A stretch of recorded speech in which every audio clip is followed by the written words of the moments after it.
Guys, how are you doing? Welcome back to a brand new video. It's Simon down here at Oxford Golf Centre. Finished day at work, got down here doing a bit of practice, and tonight is the test.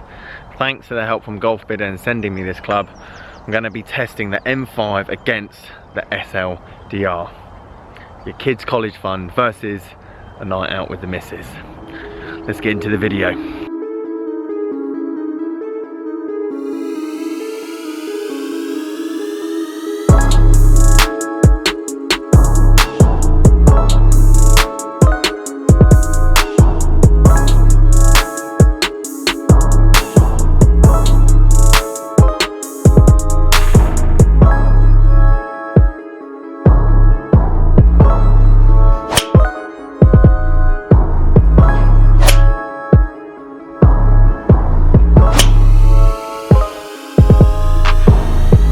So let me tell you why this is such a good test. Bit of history. SLDR, when it first came out on the market, blew everything out of the water because it went against the grain. Everyone had low lofted heads, like 9 degree, 8 degree heads, and this was team loft up. Low spinning, high launching head. Every long hitter of the golf ball, professionals, non-professionals, were gaining 20-30 yards because this went up in the air and stayed up in the air and just didn't get touched by wind or anything. That being said, because it was so low spinning, it meant that any bad shots, and unforgiving, any bad shots were going to be severely bad. However, if you're a low handicapper slash good player, rarely you were hitting bad shots, and if you hit this out the middle, it just went silly a long way. The weight in the back, bit gimmicky. Don't think many people ever really used it, and since then we've now got 2 weights in the back. Let me know if you use the weights in your head. Very rarely have I ever maneuvered or used the weight.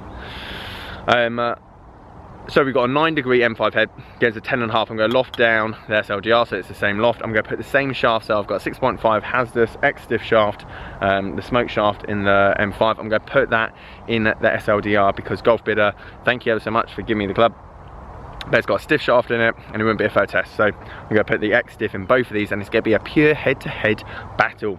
450 versus 150. Let me know your thoughts. Any questions, obviously put them down below. It's going to be an interesting battle nonetheless. So less talking, let's get into the video. Let's go. So the first time I've done this, well, I'll actually show you the adverts when these products were launched. This is the SLDR advert where they're basically saying tomorrow everything changes in terms of lofting up, low spin, and it definitely did that when the driver came out, there's no question. And it was the driver to hit. The big hitters were definitely knocking this thing out a long way. However, the forgiveness was definitely not there, and I think you can probably see that with Taylormade marketing over the years. It's tended to gone towards more forgiving marketing ideas with twist face and everything else, higher MOI, which is always talked about in every year's product, more forgiving, longer, so on and so on. In terms of marketing though, I think the adverts for the M5 are definitely lazier this year than the SLDR, as you only got a bit of visuals and tyres spinning. Anyway, I started off with the M5, and overall, I mean, it's not my favourite driver this year. There's definitely, that goes without a question. However, it's still a very good driver, but that's what you'd expect for £450. And it went well. The only thing that I did notice, which you'll see in a minute, is that compared this head to the SLDR, this is so much lighter. And that's not something I really like. I like the feeling of the F9 this year because it was like almost counterbalanced. I know where the head was. But I can see why they're doing. I mean, light is always good. I mean, I could swing this driver faster than probably anything out there on the market if there was no golf ball. However, unfortunately, we've got to do that. We have to hit a golf ball, and it's all about that smash factor and launch angles. This next one was an awful swing, by the way, went massively left, so I just didn't bother using that in the readings because that just won't be fair. But at the same time, I think that goes to show that any driver, no matter how much money you spend on it, you leave that club face closed 18 degrees, it's going left, or you leave it open 20 degrees, it's going right. So that is always something to bear in mind. Swing mechanics will always prevail. However, that being said, I mean, I hit it well. This thing sounds better than the SLDR. This almost sounds more like a gun. It doesn't sound as dead as the SLDR. However, the SLDR feeling when it comes off the face, it just, even though the numbers might not suggest it, it just feels like it's coming out with no spin. I don't know, maybe it's probably a placebo effect from myself and a bit of nostalgia, and also the fact that I always want the cheaper driver to win. But as I said, I was hitting these drives well, the ball was going well, the spin rates are exactly what you'd want them to be for a longer hitter, and it does everything it should do on the tin. But for £450, is it that much better than the 4-year-old SLDR if you found the right shaft for it? That one was quite interesting, that was high toe. If you want to know my honest opinion about twist face, I feel like it does make a difference. The first time I hit the M3, I felt like it did make a difference, especially someone that hits it high toe a lot like me. But again, that could be a placebo effect and me just thinking there's no way to test it. That's the only problem. There's no way to test it unless you have your own robot. If you just say high toe, and I imagine they've done tests to suggest that. But I feel like it makes a difference. But if you're spending that much money on a driver, you should be hitting out the middle. I wasn't swinging it great this night, to be fair. But as I said, the stats you just saw there didn't count shot number 3 because that's pointless, and those numbers are all good. SLDR felt a lot heavier, however it felt better in my hands, so then it almost felt like I could find the middle better. That drive there is beyond perfect. That's exactly what I want to be doing when I'm hitting drives like that. Straight out the middle, launch angle, spin rate low. If you could sell me those, I would attempt to go on tour, because then I could just spend the rest of my life on the putting green. Unfortunately, you'll see in a minute that's not the case. Again, dead straight, spin rate's great, launch angle's great, club head speed I can't measure, but ball speed again really good, and when it comes out in the middle it's brilliant. However, when it doesn't come out in the middle, because that CG is so far forward, side spin that takes over and you just saw that horrendous drive. And to be perfectly honest, I should have hit another one at the end as well to give it a fair test, as the M5 had a bit of a mulligan as well, but I didn't think to do that. I don't know why.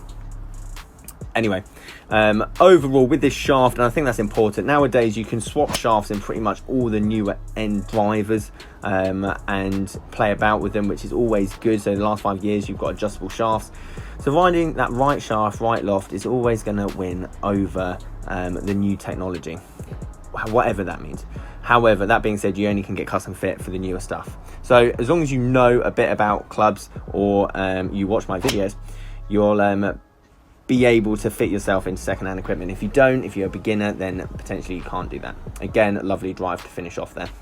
So there's the numbers. I mean, in terms of dispersion, apart from that horrendous push slice from yours truly, I mean, it's no different to obviously the M5. I mean, they're all perfect. And as I said, a good player, or the better players always, well, they just crushed with the SLDR when it came out. They were getting so much distance. There's the numbers. I actually took out number 3 on the SLDR to give you a bit of a fairer test, but you look, ball speed 169, 168, club, so obviously the distance a lot lower with the SLDR until I took number 3 out, which was that push slice, and you look at spin rate, they're very close to each other, and carry distance I averaged 300 on both. Take that as you will. As I said, I'm always going to be a bit biased to the second-hand club because obviously it's cheaper and we always want the underdog to win. However, I can see people preferring the M5 because of that lighter feel. I can see them liking the sound and that added placebo effect of a twist face, and when it comes down to it, it's confidence purely that wins over golf. You need to be able to stand over something that you can commit to, and that you feel like you're going to find more fairways with, and if you've got the budget, then I understand why you would want to get fit into M5. However, if you are a bit more savvy about it, there's no reason why you can't find an SLDR on the market, especially as they're only £100 from Golfbidder, and this one's pretty much in spotless condition. You're not going to be behind anyone in terms of technology, I would honestly say. So guys, there is my review of the 2 drivers there, the low spinning, long hitting drivers that they are. So guys, there you have it, M5 versus SLDR. Let me know what you might want to see in the future in terms of new or expensive versus cheap. Now, I'm always going to be biased to the cheap because A, it makes a good video, and 2, you always want the underdog to do well. And it did do well compared to obviously the M5.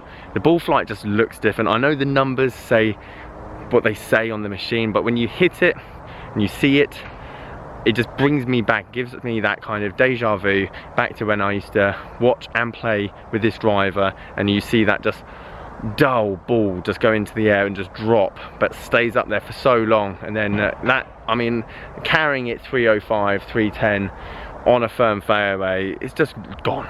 It's just gone, isn't it? Anyway, guys, thank you ever so much for watching. If you like this video, leave it a like. As always, please subscribe, and I'll catch you guys later.